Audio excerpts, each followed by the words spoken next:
Good morning, my friends. Hello. It's been an awfully long time since my last appearance here, and I'm so happy to be back.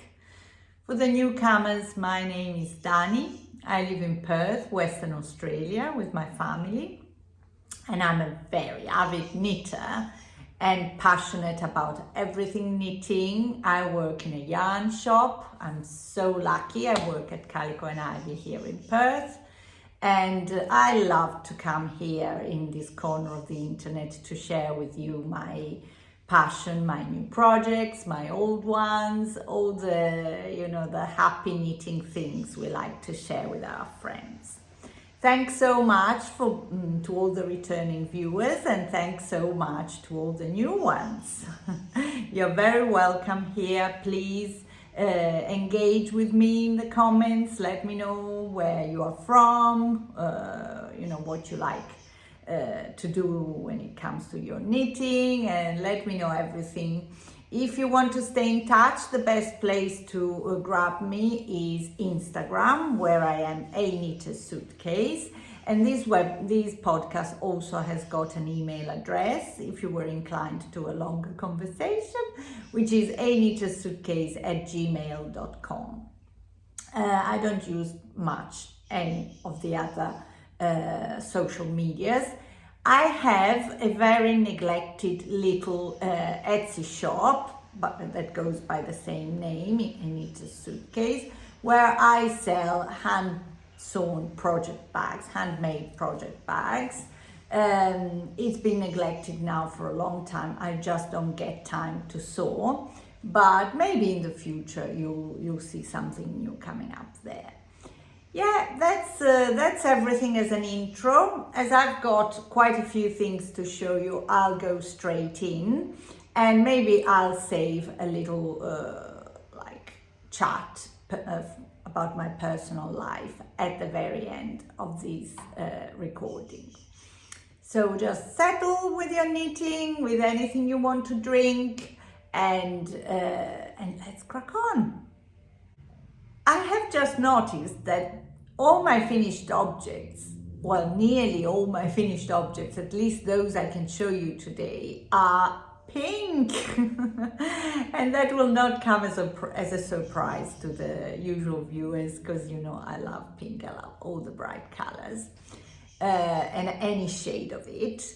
The first finished object is actually in a very special and exciting shade of pink red, very coral, very difficult to define, and it's my Midsummer here, knitted in this beautiful colorway called April Spritz by the amazing Vanessa at My Creative Garage. Let me grab my Margherita, my little old, she's quite a vintage mannequin, to show you some of the details of this knit.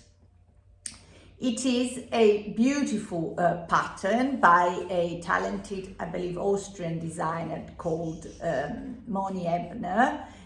She is on Ravelry and on Instagram as Iscula. I will add all the details in the down box below. Please refer to that for anything I say about my next project. And this pattern is, it's originally designed to be a tee, so it's got short sleeved, but it's a boxy fit top with narrow ribbed sleeves, and it's got a wide, sort of a biggish neckline. I'm finding it a bit difficult, maybe I'm a bit too close. It's got a wide neckline created with just a few rounds, finished with just a few rounds of knitting and just a normal bind off. And then it's all stockinette, front and back, but this central panel, which is created with a very easy alternation of knits and purls, but it adds a very sweet sort of element of interest to the overall stockinette top. The ribbing is really fun at the bottom. Basically, the ribbing is, I think it's 2x1 or something like that. And then in the part that corresponds to the front panel, it is actually the opposite. It's just one ribbing, one knit and 2 pearls. Just those tiny details that I find really interesting to knit and really sort of thoughtful of the designer to be able to add and create, you know, some excitement and interest for the knitter. The sleeves are 2x1 or 2x1 ribbing. There we go. I don't know, does it look a bit dirty here? I must say I've worn it so much recently, and it is probably due for a wash. Sorry. So unfortunately, I don't think you can see it very well here, but I will add some photographs of me wearing it. It is a beautiful fit, just the kind of boxy, flattering top I like, and that's achieved with a series of very clever increases and decreases that make you start, you know, with lots of stitches at the shoulders and then decrease them on both sides, front and back. On the front it's near the sleeve, the armhole. On the back is at the center of the body. There we are. You've got sets of increases, of decreases here, and further set. Oh my goodness, my brooch got stuck in the yarn. And sets of decreases also on the sides of the waist. I absolutely adored knitting it. Now I've pulled the thread, silly me. I'll sort that out later. It was such a fun experience knitting it, though I took ages, I must say. I got this fantastic yarn at Bendigo last year from Vanessa, as I mentioned earlier. It's a fingering weight yarn, and this top used up basically nearly 3 full skeins. I'll give you all the precise information from one of the pages of my journal. Actually, this top had a page in my journal from last year, because I started it in October 2024. Just excited by the beauty of the yarn, the amazing color, and I was sort of really in love with the pattern. And then from, you know, just because I knit so much, I had other projects coming in the way and distracting me from it. So I have recreated another page for it in my current journal. Not the prettiest of pages, but if you are new here, you must know that my journal is my trusted companion, where I do not seek perfection. I just find, you know, space for all my thoughts, my creativity, and also my kind of daily commitments. I use it as a diary as well. It's just, you know, a very spontaneous thing.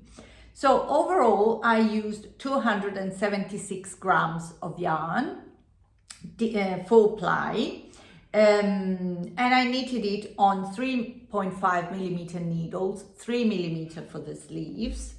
The final gauge is, I think my final gauge was 23.5 stitches, while the pattern's gauge is 25 stitches. So it's probably ended up being a bit bigger than I was planning. Now I haven't made a note of the size I did. Sorry about that.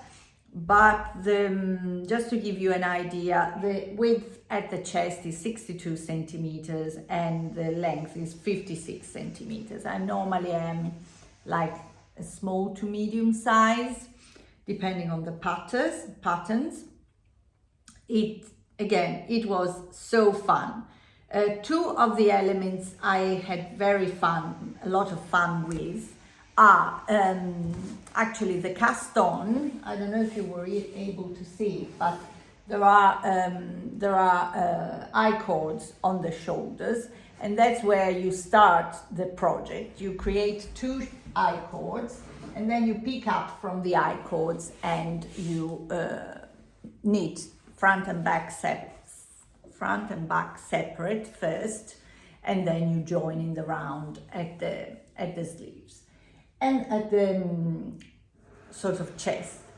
And another thing that it was fun for me to do is creating some decreases in the sleeves. I'll see if I can put a close-up photograph here, because the pattern hasn't got directions for longer sleeves. It's just supposed to have elbow length sleeves.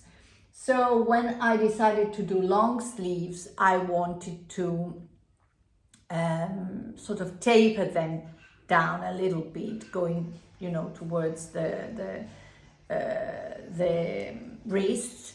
And being a 2x1 ribbing, I did try to make it as nice and seamless and, you know, good looking as possible.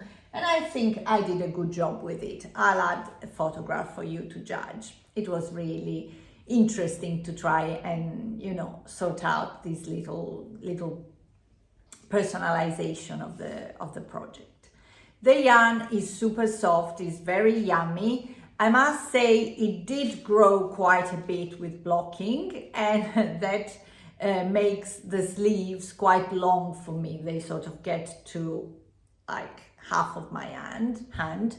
But I don't hate that. I actually really like that detail. My preference is when your sleeves are so fitted, my preference is for them being either 3/4 or like very long. So 10 out of 10 to MOnie Ebner for her pattern, and 10 out of 10 to Vanessa for her yarn that I totally love. I highly recommend you follow her if you don't on Instagram, because she's just been to Japan and she posted the most beautiful photographs, and I can't wait to see what she'll cook in her pots, inspired by all the beautiful colors of this trip. See you in Bendigo. I have knitted, first of all, quite a big collection of baby socks. Well, I've got only 2 pairs here with me, very tiny. Sorry about this ugly plaster here, but I scraped my finger and I keep hitting it everywhere, so I need to protect it. So these very cute baby socks, and 2 more, another 2 pairs that I haven't got with me because they have already been gifted, that were actually in a blue color. I've got the yarn here. One pair was this Hobby Unicorn sock yarn, and this pair that I'm adding a photograph, the Perfect Newborn Sock pattern by this lady here. I'm writing it here because I don't remember, and that was totally inspired by Kath Martin, who is the Mindful Melbourne maker. You all know her Instagram and YouTube channel. If you don't know her, go and see her. And yeah, she knitted a pair for a gift, and I was intrigued, and I knitted a pair in this Hobby Unicorn yarn, which was really fun. They took up about 10 or 12 grams of yarn, so it was a very quick and very fun project. And I'm gonna share here a photograph of how they were gifted to the mummy, who is also a knitter, my dear friend Kobe. Well, I sort of presented them in a bit of a special way when I created a nappy cake for her. You must know, this is a little real life sort of tale. When I was living in Italy and I had my kids, I started seeing nappy cakes, that is this sort of cake-like arrangement of diapers, nappies for babies, decorated with lots of other little gifts and little objects that a new mum will need, that you can give to somebody as a gift when the baby is born or when they have a baby shower. It's actually something we have sort of imported from the States, as many things, and they were getting really, really popular in Italy when I had my kids. And I started making them for friends, and you know, little by little it sort of became a little job of mine. So I was making them and selling them, and I was so busy with that. I loved it so much. I may have told this tale before. And I was so in love with this little craft thing that I would also write a little poem based on the theme that we were choosing for the cake. Normally, when you add a little toy, it's in the shape of an animal, so very often that was the sort of theme for the poem as well, and it was so fun. Now I have decided to make one for my good friend, and that's where the little socks that you're seeing here ended up. The second pair that I also knitted out of that pattern, if I'm not wrong, were knitted for my cousin who's having a baby too, in this other yarn, which is my first time using it. It's knitting for olive cotton merino. It is again 4-ply. There's no acrylic, no polyester yarn in it, but well, I don't think a baby needs them to be very hard wearing, do they? And also because I wanted, you know, they are going into spring and summer in Italy where my cousin lives, so I wanted her to have a pair of lighter socks for the baby, and that was very fun as well. Kath Martins was the first one of my sort of friends to knit a pair of the perfect newborn sock pattern, and of being the lady of socks that we all know her being, she decided to create her own baby and child sock, which is the mini Melbourne sock. And it's a great pattern because it's got like multiple sizes: newborn, baby, toddler, child, and lots of, as usual, tips for the knitter to personalize the sock, to change elements, to create different sizes, all the very useful sort of bits of information that Kath normally always introduces in her patterns. And so she needed testers, and of course I had to jump on the cute mini Melbourne socks that I knitted with a mini skein of yarn, of speckled yarn by the Australian Wool Company that I got again at Bendigo last year. I love these colors. They're all, you know, I don't know if you can see well. It looks like I'm losing light.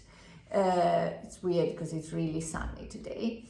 And it's got all the little happy colors in it. It's really fun and I think perfect for a child.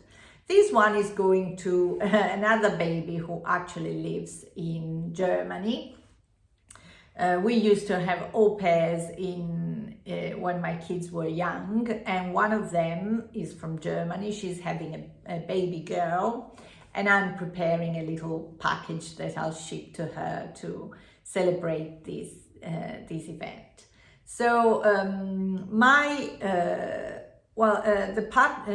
Kath's pattern suggests you knit a calf and then a leg, which is actually straight, sort of stockinette, while I decided to do a 2x1 ribbing for the calf and carry on all along the leg. That's what I've done with all my baby and newborn socks, because I think these, you know, little ones tend to kick their socks off a lot. So I wanted them to be super adherent to the leg.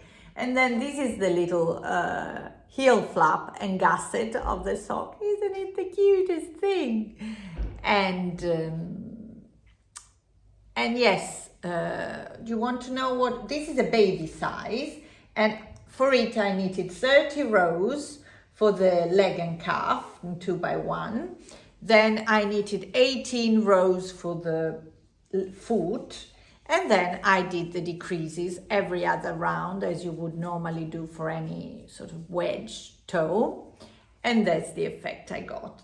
These took just the 1 mini skeins, so they are about, I don't think I weighed them, but they are oh no, here I did. They are 16.5 grams, so a few grams short of a mini skein. And I also knitted this other pair. These are newborn instead.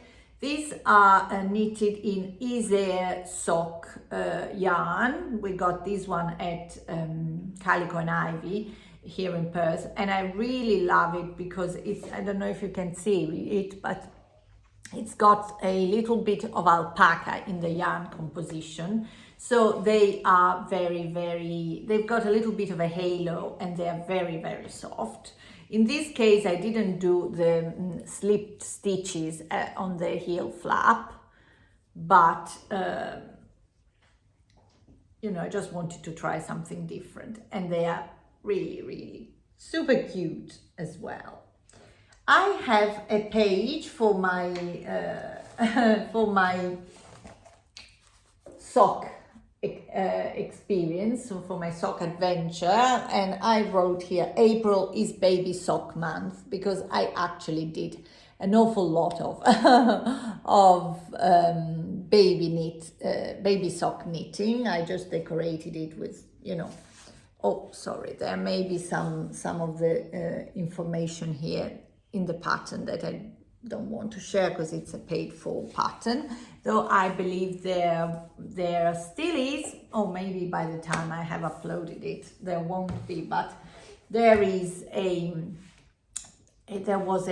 discount for the launch of the pattern, as you know, most knitters do, and I invite you to check Kath's patterns on Ravelry, because I know she's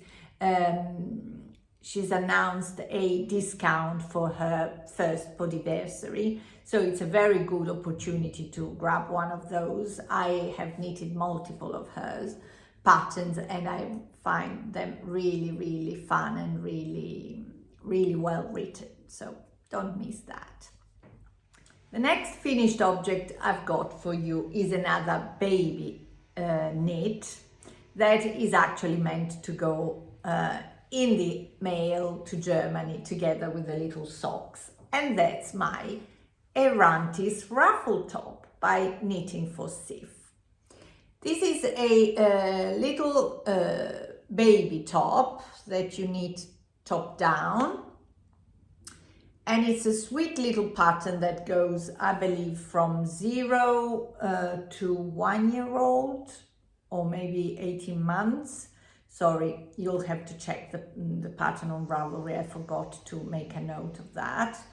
It is a simple top down. You've got increases around the raglans, and then lower on a couple of rows on the body in stockinette. The neck and arm and sleeve cuffs are finished with an I-cord, and the cutest detail is this little ruffle that you pick up. Well, you'll actually knit a round of pearl stitches at one where, you know, the placement is meant to be, and then you pick up the pearl stitches to knit this very cute lace stitch that's a bit like little flowers on the ruffle, which is then completed with a couple of rounds of purling and a normal bind off. The bottom hem was meant to be, I blocked it a bit too pointy, but was meant to be a folded hem. I don't like folded hem because often they get a bit too stiff and tend to flip out. So I just did 2 rounds of purling here and a normal bind off. It's got an opening at the back and a little cute button will go there, you know, to close it. I'm really happy with the finished object.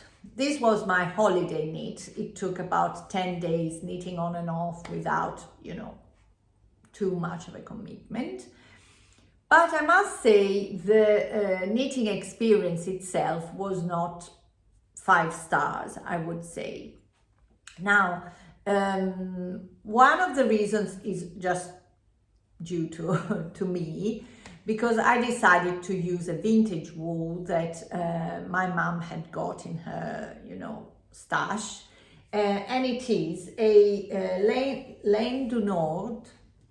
Yeah, I believe it's a French brand, but it is quite a vintage yarn. I don't know exactly from when. I'll show you the label in a minute in my journal.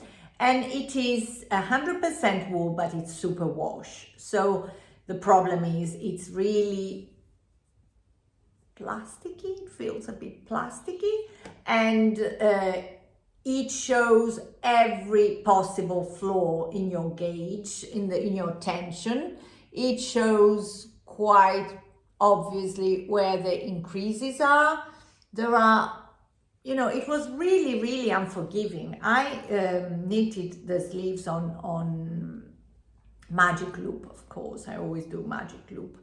And I got a ladder all down the sleeve, which I never get. Even with socks, I do magic loop and I never get any ladders. So I maybe it's just me being not a very good knitter at the time, but I think quite a bit is due to the quality of the yarn. I just thought it would be a good idea to use that yarn because I hadn't brought much with me. We have this thing in my family about traveling really light. And I had a very busy time, so I knew I wouldn't be able to knit that much. I'll tell you more later. And also, being it a real super wash, I thought it would be easier to care for the mum. I haven't been close to my au pair in probably now 8 or 9 years, and I'm not sure she will sort of care for this little jumper, you know, particularly well or in the way that a knitter would do. So this can really be chucked in the wash and it will not get spoiled. So these were my reasons for using this yarn. I sort of regretted it a bit, but it's okay. Another reason that made this knitting not 100% happy is the pattern itself, I must say. It's super cute. I think I made the most of it. A beginner's knitter would probably not feel super comfortable with it because it's quite skinny. I think it's Danish style in the sense that, you know, it doesn't hold your hand through every single step, or it does, but I always, reading it, I just thought in more than one spot, I thought, well, this could be explained better or explained with more words that made it clearer. There's one abbreviation that is either misspelled or not listed in the abbreviation list. At some point it refers to it as dress rather than top, so The pattern is not 100%, but if you are a sort of medium skilled pattern, as I feel I am, you can make it. And I really think this ruffle is quite unique. So I still recommend it, you know, if you want to try and knit it. Another thing that I should say is that, well, picking this yarn caused the top to come out a different size than the one I was knitting, which is fine with me. I knew that, and this baby is not born yet. So what I did, I went for a size 0. But while the original top is knitted in Knitting for Olive, which is a fingering actually quite lightweight fingering, is 3 plies. This one was, again, a label. The label gave me very little information, but it was maybe more of a sport, a thick fingering. So I didn't care for it, because I knew that even if I got a bigger top, the baby would still wear it, not quite at birth, but more, she's being born in beginning of May, any day now. So it would, rather than being worn now, it will be born in, you know, autumn. And actually, looking at the sizes, also on other baby patterns that I checked, what I got is more a 6-9 months size, which is okay. Again, it's not a problem for me, and I was keeping that into account. The gauge, the original gauge would be 28 stitches, and my final gauge was 25. So that's why you get that. And I think this is a very good demonstration for beginners knitter of how important it is to, you know, stick by your gauge or make decisions that are based on your awareness of how a different gauge affects your knits. Now, I must apologize, because I think you will hear my doggy sitting under my table and chewing on something, some sticks or something she's just got from outside. So there may be some strange noises there, sorry. I've got quite a few works in progress. I'm not quite sure what order I should go from. I'll try and go in order of when I cast them on. And this is probably the oldest. Now, if you are a Stephen West fan, you will recognize that this is my Fantastitch. The Fantastitch is a very fun Stephen West pattern. That's basically lots of sections in different stitch patterns. So it's a bit like a sampler, like, you know, embroidery people make samplers with different stitches on it. This is a sampler shawl, if you want. And when I cast it on, I really felt like I wanted something fun, and I really wanted to play with color. And you can see I am playing with color a lot here. This is a collection of yarns that I had actually put aside some time ago to knit a Vertices United, still by Stephen West. And then I just changed my mind and I thought I'd try a Fantastitch. I had a lot of fun, you know, all the way up here. And then I decided to take a break because something else came up on my list. And so here we are. What yarn did I use? Well, this is a combination of a lot of different yarns that I had in my stash. So this green one is, a yarn I got in Italy. It's sort of a vintage yarn, vintage label and sort of old product, but it's newly bought in Italy. I don't remember exactly the label now, but I'll show you when I show you it to you as a finished object. This purple lilac one is a Queensland cotton and wool blend that I used for my summer top.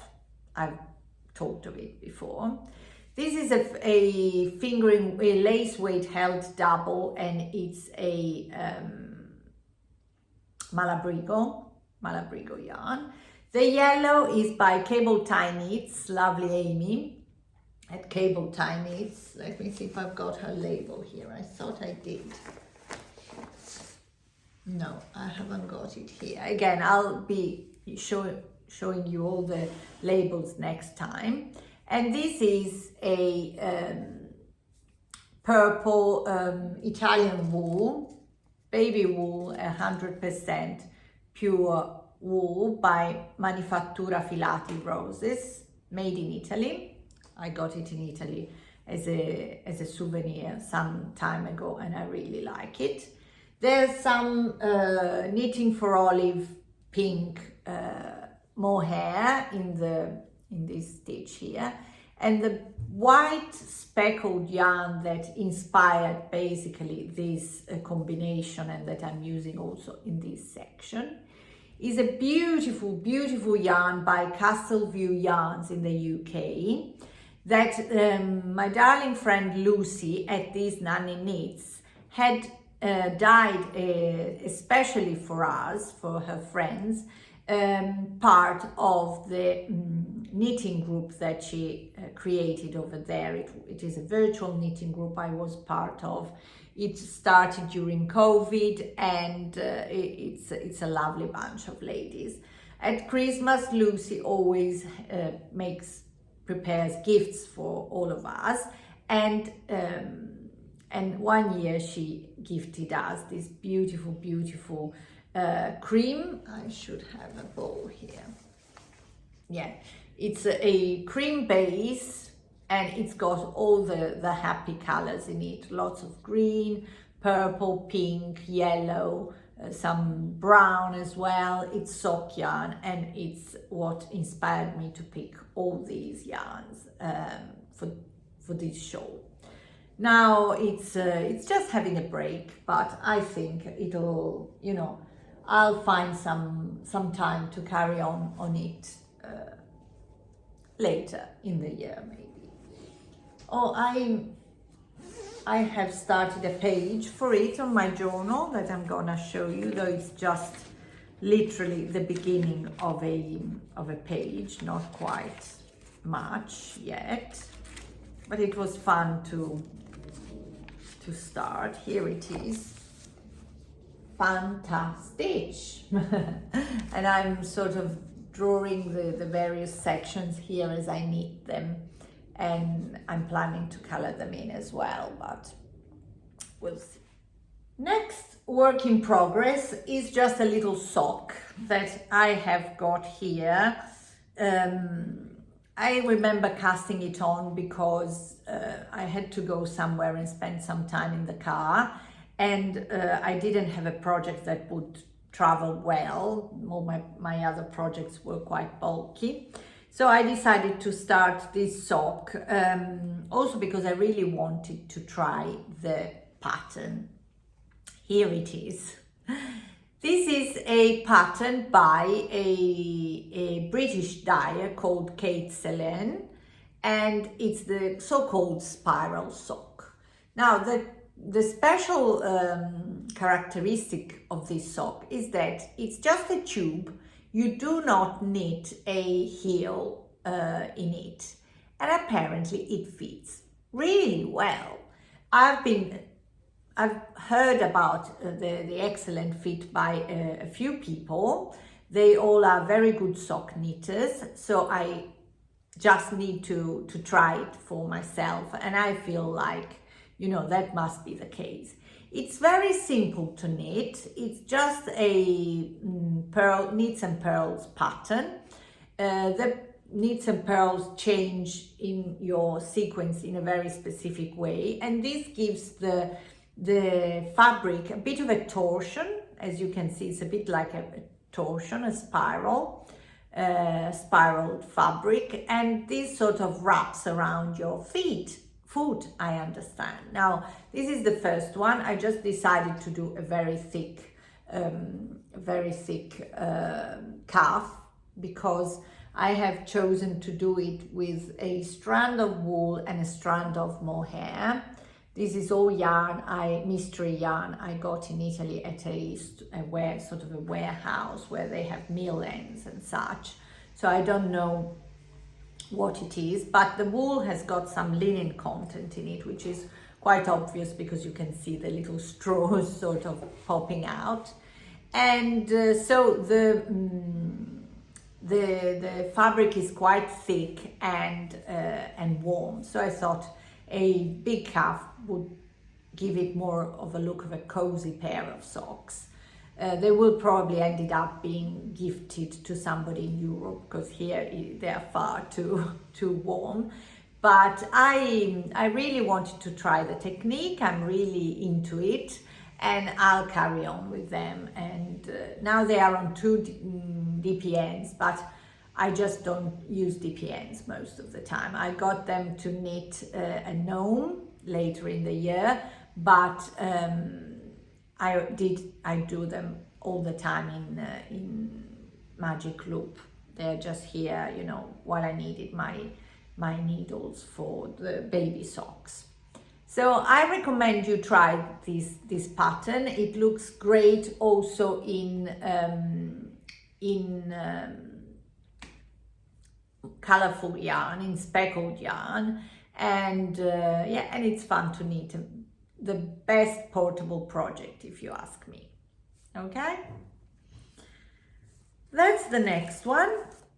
And then I've got 2 bigger projects, 2 garments. Now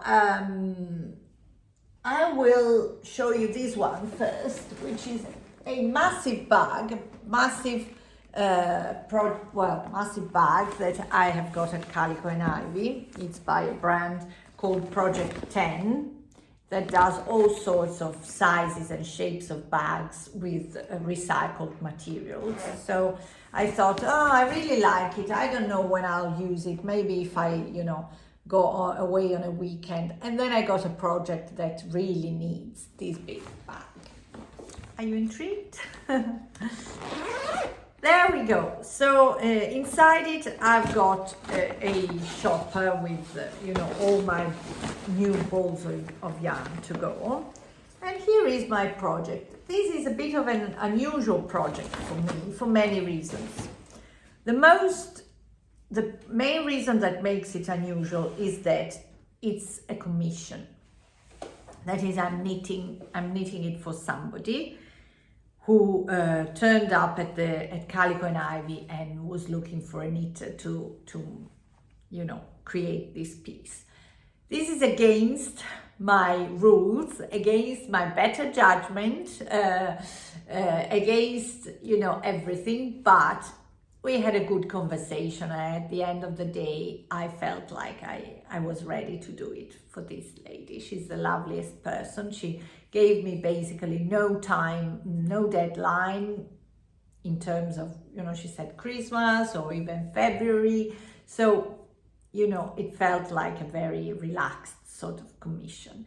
And so I was really happy to give it a go. The idea of this lady was to get a cozy cardigan, sort of 3/4 length, with some stripes of fading colors. She showed me a photograph of it. She actually brought me a jumper, a cardigan that her daughter-in-law owns. It's for her daughter-in-law, and she wanted something similar, and that's what I'm making. So there it is, the big boy. There it is. So this cardigan is knitted bottom up, and I'm not following a pattern really, because the sample she brought me was literally straight cardigan with a v-neck, no finishing at the, you know, at the sides of the front, at the opening of the front. It had straight, sort of straight armholes here, just the sleeve attached to it, and sort of straight sleeve with a bit of a cuff at the bottom. So I felt I am okay just knitting it myself without looking for a pattern. The thing that required a bit more of work on my side was instead finding the right yarn combination, because she wanted something really soft and quite with a little bit of fuzz, but not too much. The yarn in the cardigan she gave me was kind of unspun, a bit like a roving sort of yarn, and I was, you know, trying to find the best combination among the yarns that we've got at Calico and Ivy, because of course the lady turned up there and I wanted to make sure that Kelly could, you know, profit from this commission of mine, because, you know, that's where I work, and I feel like being loyal to the people I work with, especially because they're amazing and they have got great yarn there. Not much they've got only one bulky yarn, which is woolly, 100% merino from New Zealand, and in this case we needed to add the fuzz, and we also needed to stick to the colors that the lady was interested in, which were just these. That is this sort of sage color, green, and some brownish and pinkish colors. So I'll show you what I got. Sorry, there's a bit of noise here. I ended up achieving a 14 stitches gauge, which is the gauge of the jumper she showed me, by holding together 2 strands of double Sannesgarn double Sunday and 2 strands of fiber spade cumulus. So the main color I'm using is this one, which is 10-12 double Sunday. It's like a cream color in the colorway 10-12, which is held together with fiber spades cumulus in the colorway Pearl 914. Pearl has got a tiny hint of a bit of a silverish grayish color in it, but it's still very much of a neutral. Then the green is again Sannesgarn double Sunday. Let's see if I can find the colorway. Sannesgarn double Sunday in the colorway light green. There we go, 8521, dusty light green. And that I paired with this fiber spade. It's a bit of a darker one. I'll tell you the name for this one as well. Sorry, I should have prepared for this moment, but I'm just rummaging in my label bag. This is a colorway 926 moss, just because I felt that if we only went for very pale colors, it would be a bit too washed. Also looking at the one she brought me that had subtle colors and then some pops of black and some pops of really bright pink. So I decided to go for this moss colorway, and then I picked some pink, so sort of apricot peach pink. This is fiber spade cumulus in the colorway 932 peach, and double Sunday is this color. On the camera I suppose you can hardly see that it is a pink, but it is a ballet tutu 3509 colorway. There is also another color though, sorry, I was neglecting that, and it's the combination of these two. This is not Sadness Garn, because I wasn't finding a color that was really giving me, you know, the best vibes. So we went for a Merino 8 ply Midlands, and this is the colorway 8807. It's an Australian wool, and it's so soft, really goes well with double Sunday. And the brownish color I went for is not a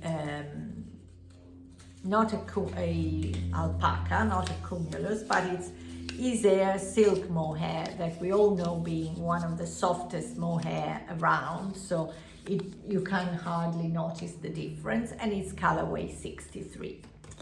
So that's my color combination, and that's how I've been going about this cardigan. So I'm knitting it in the round. I did a short band of ribbing at the bottom because that's what the sample she took to me was like. And then I'm creating these bands of color, introducing the various strands of color at different stages. So down here I introduced first one strand of the green double Sunday together with one strand of the white and 2 strands of white alpaca, and then little by little I've introduced the 2 alpaca strand, the 1 alpaca strand, and then the 2, and then I took off the 2 alpaca green and added the 2 white alpaca strands, and then I just basically created this fade the other way around. Then I did a section of just the white, and now I'm up to this other section, which has got the 2 strands of the mohair first, and then I am introducing I've introduced the 2 strands, the 4 strands of the brown color. And now what I'm doing, I am leaving 1 strand of the brown and 2 strands of the brown alpaca and introducing 1 strand of the pink, because I'm planning to do this central stripe thicker and to sort of marl the yarn so that we go from the brown gradually to the peach pink. With that, I think I'll get at about the height of the armhole separation, and then the top bit will feature some white again and maybe a bit of green at the very top of the shoulder, because the lady feels this green should be the dominant color in the garment. And I'll create some sleeves like that in the some sort of striping like that also in the sleeves. I hope the final garment looks good. It is super soft. If you are looking at anything knitted in a 14 gauge stitch gauge, I recommend this combination of yarns, and it is really cozy. So they're not my colors. It's not the kind of garment I would make for myself. I just find it ends up being really bulky to sort of not much to wear, but to store, to, I don't know, maybe here in Australia for my tastes it's not cold enough. This lady lives abroad, so maybe where she is it's cold enough. But it's a nice challenge. I'm enjoying the challenge, and it's growing really fast. So, you know, it's a bit of a no-brainer. Sorry, this brooch is really giving me a hard day, getting trapped in all my knits. There we go.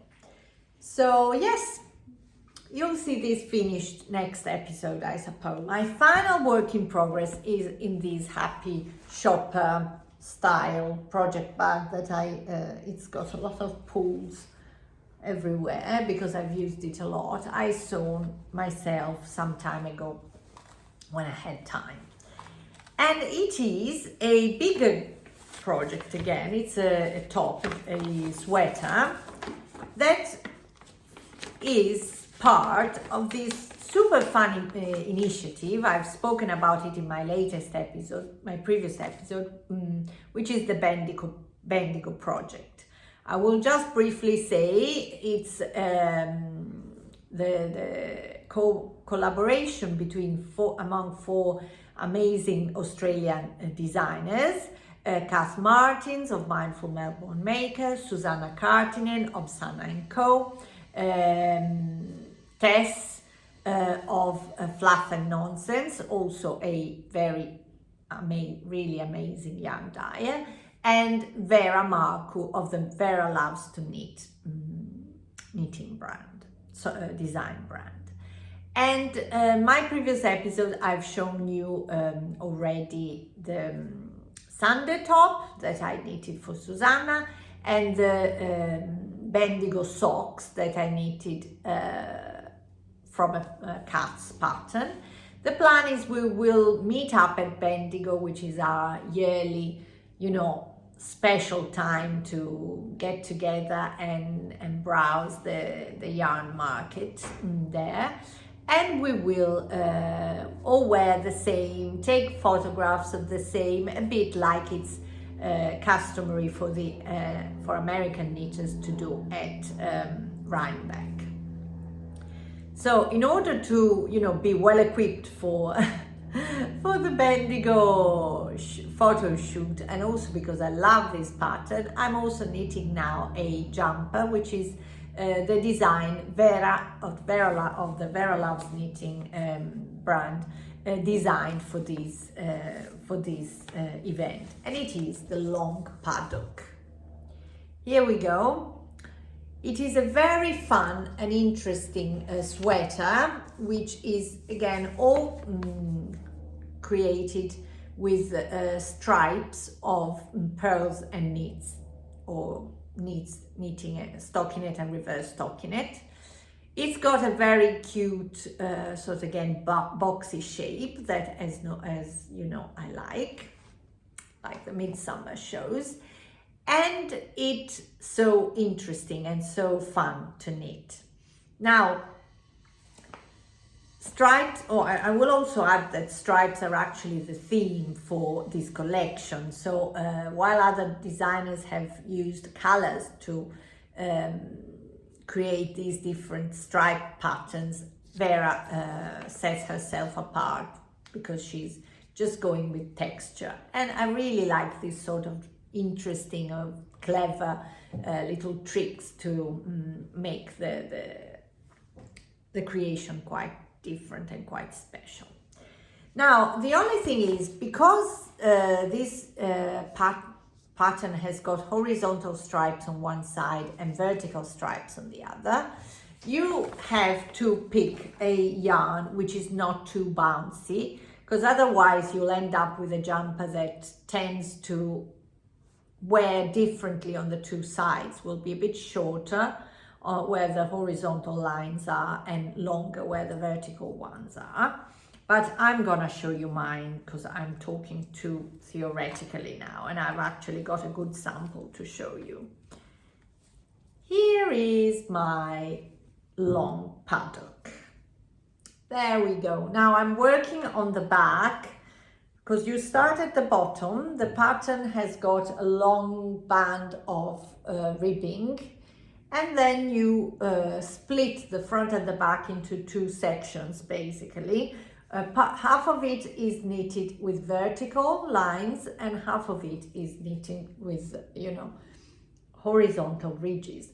This part, if you use the yarn that hasn't got much drape, this horizontal part would probably tend to shrink a little bit upwards, but there are very good ways of counter affecting this problem. And the main thing is using a yarn that's quite drapey. Vera's sample and a lot of other ladies who are knitting it are going for alpaca. Mine is actually a cotton wool mix.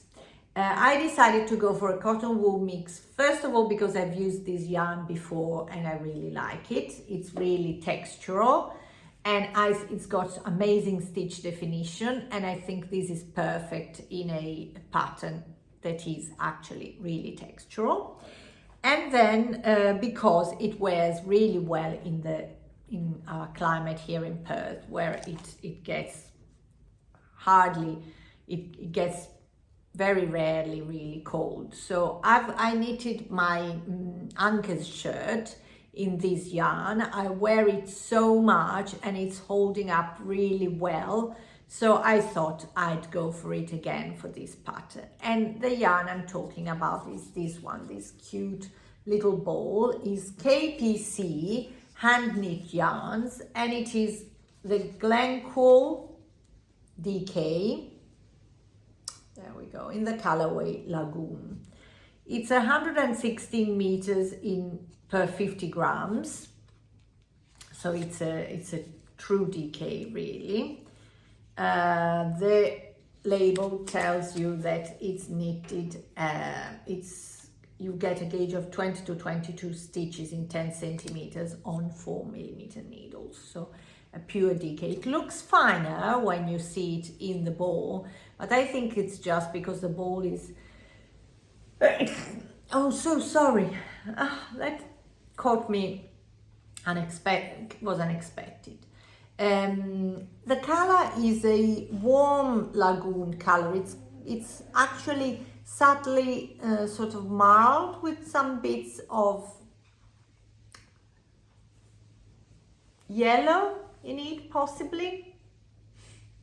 I really like it, and I adore the feel and the look of this jumper. So I can't wait to carry on knitting. I've got the back stitches the front stitches on a cord, and the back is here. I've got some beautiful bits of knitting jewelry, as some people call it. That is this fabulous stitch marker and these needle stoppers that were part of Lisa's 11-1 Windmills collection for the Advent yarn, the Advent calendar. So I got this Advent calendar gifted by Annie, who is the most generous person on this world, I think. And I'm really treasuring it and having fun using it. So that's my long paddock. I have a page for it. There we go. Here it is. I have attached the label there.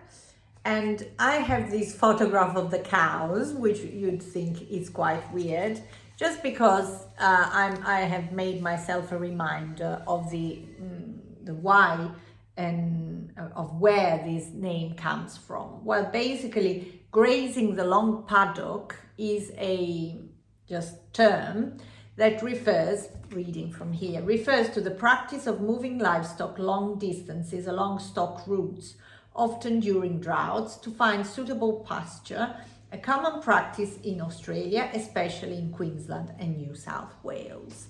So that's something new that I'm learning about Australia, and of course I wanted it to appear on my page. Yeah, so if you're knitting any of the Bendigo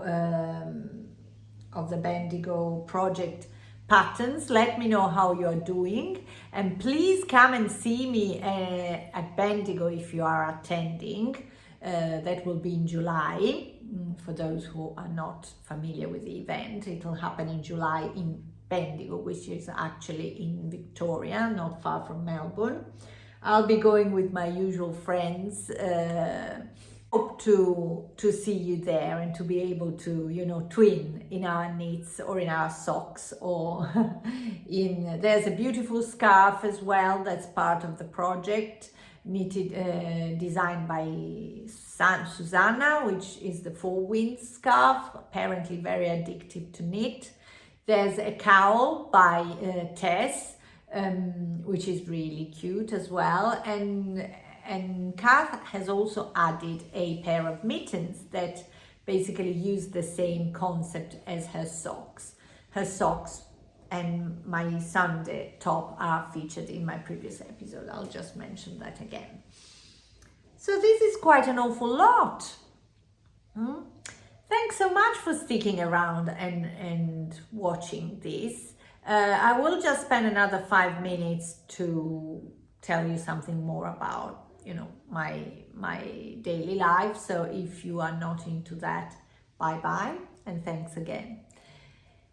What shall I tell you? Yeah, it's been over 2 months since my last episode because things have been really mental around here.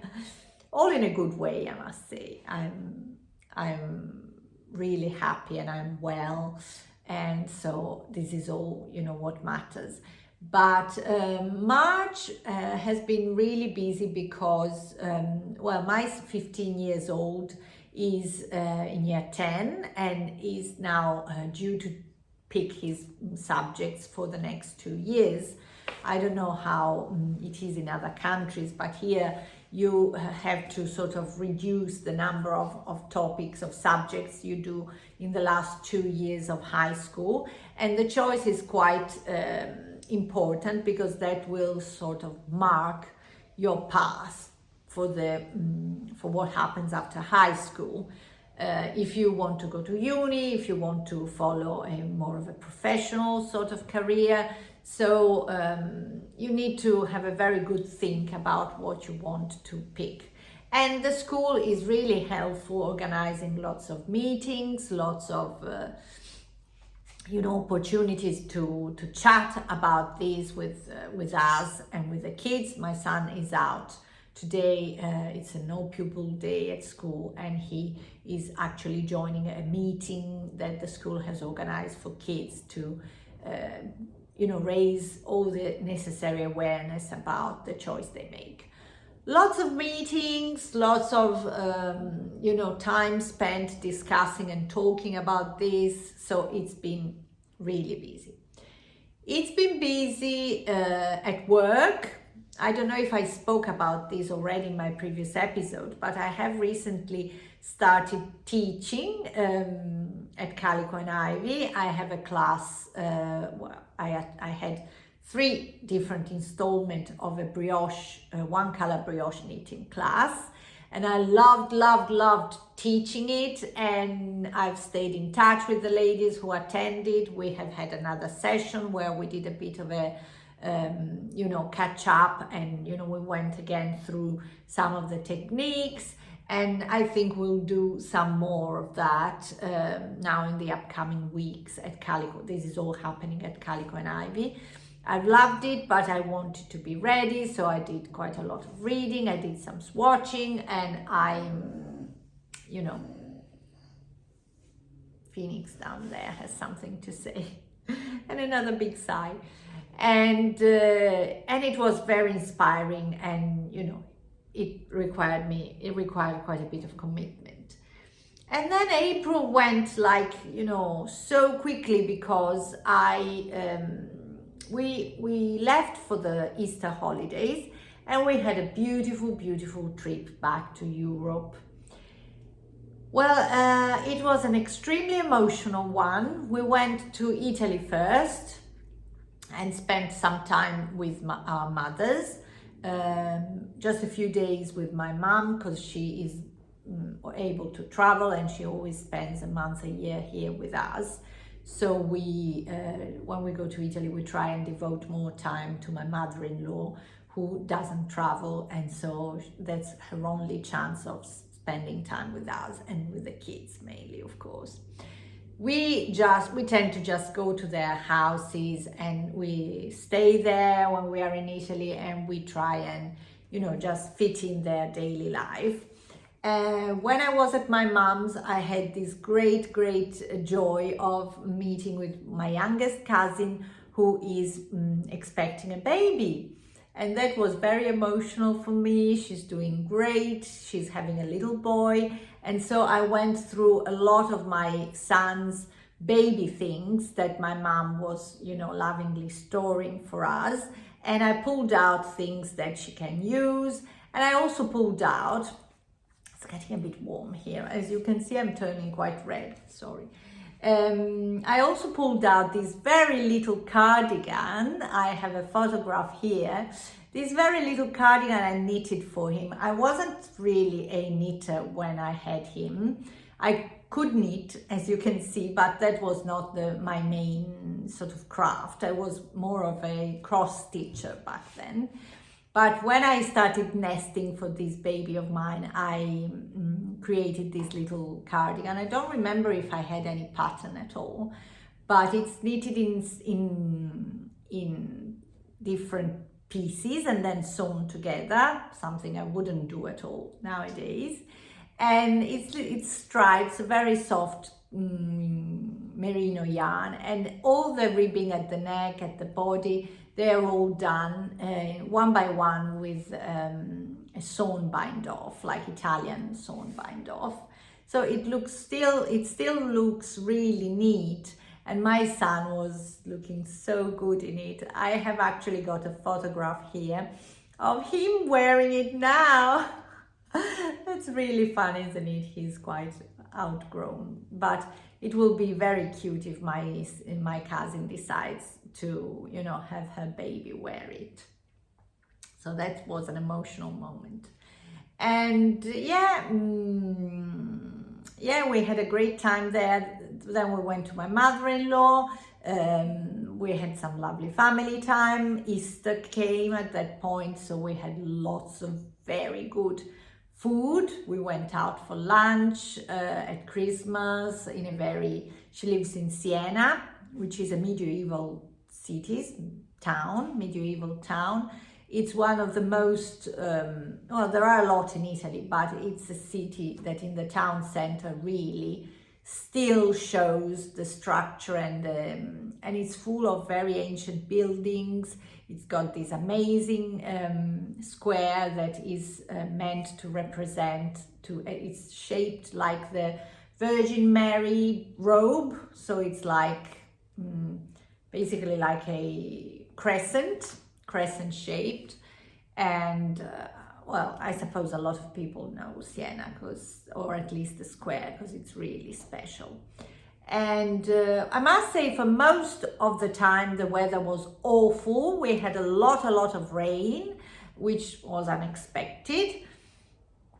But at the end, we got one really nice and sunny day. And so my husband and I took the kids on a bit of a drive in the Chianti area. And honestly, that was another very emotional day for me. If I think of it again now, I may shed a tear or two, because it's a part of the world that I love so much. It's not where I was born. I was born in another area in Tuscany near Pistoia, which is still very hilly and green, but not as manicured and as spectacular as the Chianti area. But that's where I had my first job. My first job was actually, the office was in a historical villa on the hills, and all the ceilings and walls were covered in frescoes. And when we looked out of the window, we just had the beautiful Chianti hills at our steps. And that was a very happy time of my life when I worked there. And even later, when I was in Italy, we would still go back because my mother-in-law is in Siena. And, you know, it's a place that means a lot to me.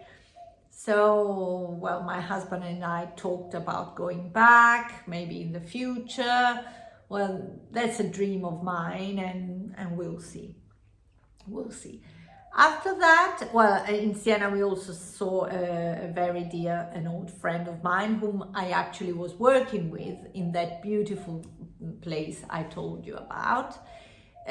So we've been friends for a long time now, and that was very heartwarming too. And then we had planned to go back to the UK as well. I may not have mentioned this episode that I used to live there before moving to Perth 2.5 years ago. And we were there for 9 years, which means our kids were not born there, but my daughter was 1 when we moved there, my son was 4. So all our sweetest memories as a family of them being, you know, young and babies and going through primary school. We're all there. And yeah, and it was amazing to see those places again. We were so lucky because despite being there for only 3 days, we managed to see nearly everybody we knew in the place. First visit was with an elderly couple who were our next door neighbors when we first arrived in the country. They're in their 90s now, and they are so sweet. They were so generous with us, so welcoming, and we have been in touch ever since. And it was the happiest time seeing them, seeing they are well. It was amazing. We were staying with another one of our au pairs, our first one actually, who has always been a part of our family ever since. She's German too, but she lives in the same town where we lived, and now with her boyfriend, and she hosted us and drove us around all the time. That itself was fantastic. And then we went to the place where we used to work. My husband and I used to work for the same company. He still does at the local branch here in Australia, while I have quit it because they didn't have a job for me here, and you know, I'm happy like that. But I love that place so much. I'm getting emotional again. And everybody was so wonderful and so loving with me there. And then we saw a lot of other people in town. We even went to visit the primary schools that my kids attended. And every single moment was so emotional for me. At one point, I promise you, my head was spinning because I couldn't, you know, take any more of the emotions and of the joy of being there. So yeah, once again, I told my husband, I really love it here. Why don't we come back here? So it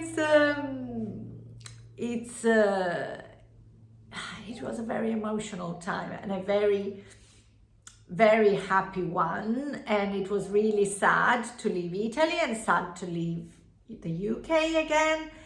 But, you know, I just try and focus on the idea that we are very lucky to be here. We have lots of friends and people who care for us here too.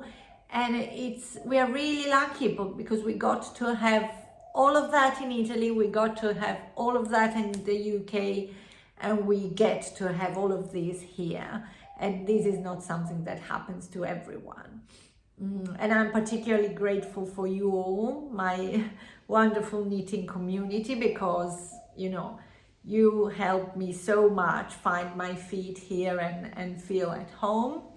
And so, yeah, I just wanted to share these emotions with you. If any of you is an expat like me, will probably feel the same sort of whirlwind of emotions every time you go back. And so I'm pretty sure you'll understand me. But yeah, I think that is everything for today because it was a very long time. I didn't speak of any projects or plans because I've got far too many. I've got some amazing yarn incoming from Louis and Lola over in Tasmania, and I've got far too many plans. So let's see what I come up with in the next episode, all right? Now, you take good care of yourself. Do something that brings you joy today. If it's knitting, knit. If knitting is not enough, do something more. Treat yourself a little bit. Try and see the joy and the light and the positivity in some of the little things of life. And yeah, take good care. Thank you. Thank you for watching, and please leave me a note and take care.